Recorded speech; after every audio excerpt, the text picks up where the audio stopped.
বাড়ি থেকে ভাঙচুর, বাইক ভাঙচুর থেকে শুরু করে দরজা ভাঙচুর, গালাগালি আমাদের কর্মীদেরকে আক্রমণ করেছে। আর শাহজাহান খান, এই দুজনাই আমাদের গেটে লাথি মেরে ভেঙেছে। কি করে তারা? ওই টিএমসি পার্টি করে।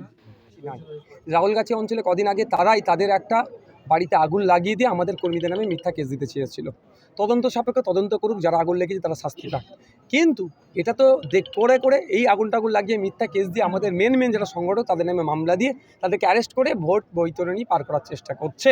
ঠিক একইভাবে গতকালকে যেটা হয়েছে, আমরা বোমগুলির বিরুদ্ধে লড়াই, আমাদের নামে দোষ দিয়ে যাতে ওই বোমাবাজির এতে কি করবে, আমাদের ছেলেদের নামে মিথ্যা কেস দিয়ে অ্যারেস্ট করাবে। তবে প্রশাসনের কাছে আমি ভরসা করি এটাই যে তদন্ত করুক, যে বা যারা যুক্ত তাদেরকে অ্যারেস্ট করুক। আমাদের গতকালকে আমাদের নেতৃত্বদের বাড়িতে খাপাড়াতে, ভাঙড়ের খাপাড়া, জাগলগাছিতে আমাদের নেতৃত্বদের বাড়ি থেকে ভাঙচুর, বাইক ভাঙচুর থেকে শুরু করে দরজা ভাঙচুর, গালাগালি আমাদের কর্মীদেরকে আক্রমণ করেছে এই তৃণমূলের নেতৃত্বরা। রাজ্যপালের বিরুদ্ধে যৌন নিপীড়নের যে অভিযোগটা ছিল সেটা নিয়ে তৃণমূলের শেখ হাসিনা রাজভবন। দেখুন, এই ধরনের অভিযোগ অনেক আসে, সত্যতাটা আসল জিনিস। ব্যাপারটা হচ্ছে যেমন পক্সকো আমরাও জানি, এটাও ধরনের এগুলোকে নিয়ে আমাদের ভাবা দরকার। যে অভিযোগ আনছে, অভিযোগের সত্যতাটাও নিয়ে ভাবতে হবে। যদি রাজ্যপালের বিরুদ্ধে যদি সত্যতা হয়ে থাকে চরম অন্যায়, আর অভিযোগটা যদি ভিত্তিহীন হয় সেক্ষেত্রেও কিন্তু যারা অভিযোগ করছে তাদেরকেও ভাবতে হবে।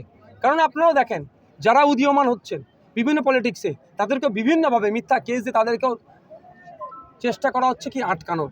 তবে কোর্টের বিচার ব্যবস্থার প্রতি সকলকে আস্থা ভরসা রাখতে হবে। ন্যায় ওখান থেকেই পাবে। কেউ যদি অত্যাচারী হয় তার সাথে যে অত্যাচার করেছে সে শাস্তি পাবে, আর মিথ্যাভাবে অভিযোগ করলে এই মামলা শেষ হওয়ার সাথে সাথে কিন্তু মানহানি মামলা হবে। টানা দুরাত 1.5 বছরের সঙ্গে মহিলারা ঝাঁটা নিয়ে রাত পহরা দিচ্ছেন, তৃণমূল এবং পুলিশকে ঢুকতে দেবেন। একজ্যাক্ট কী হয়েছে আমি জানি না, তবে তৃণমূলের এখন পায়ের নিচে মাটি নাই।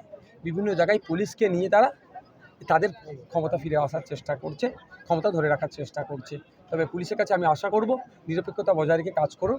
কারণ হচ্ছে যে ভিডিও ফুটেজ যেগুলো পাওয়া যাচ্ছে, পুলিশ যদি নিরপেক্ষতা বজায় না রাখে আগামী দিন এগুলো সব হিউম্যান রাইটস কমিশনে যাবে এবং কোর্টেও যাবে। তখন সেই পুলিশকে জবাবদিহি করতে হবে, দল তখন কার থেকে হাত তুলে নেবে। গতকাল শওকত মোল্লা বলেছেন যে ভাঙড়ের আইএসএফ নেতারা এবারে ভোট করবে জেলে গিয়ে, কি বলবেন? ওই তো আমি তো আগে আপনাদের বললাম যে মিথ্যা বোমাবাজি করবে, আমাদের আইএসএফের ছেলে নামে মামলা দেবে। তবে একটা কথা বলে রাখি, শওকত মোল্লা হয়তো পুলিশকে কন্ট্রোল করতে পারে, শওকত মোল্লা জজেদেরকে কন্ট্রোল করার মতো তার আওকাত, তার ক্ষমতা নাই, বা জজেরা কন্ট্রোলও হবে না। জজেরা বুঝতে পারেন কোনটা রাজনৈতিক কেস, কোনটা অরাজনৈতিক কেস, কোনটা সত্যতা আছে সেই অবজার্ভ করার মতো যোগ্যতা আছে বলেই সে জজের সিটে বসেছে। যতই মিথ্যা মামলা দিক না কেন আমরা জামিন করে বাড়ি ফিরে যাবো।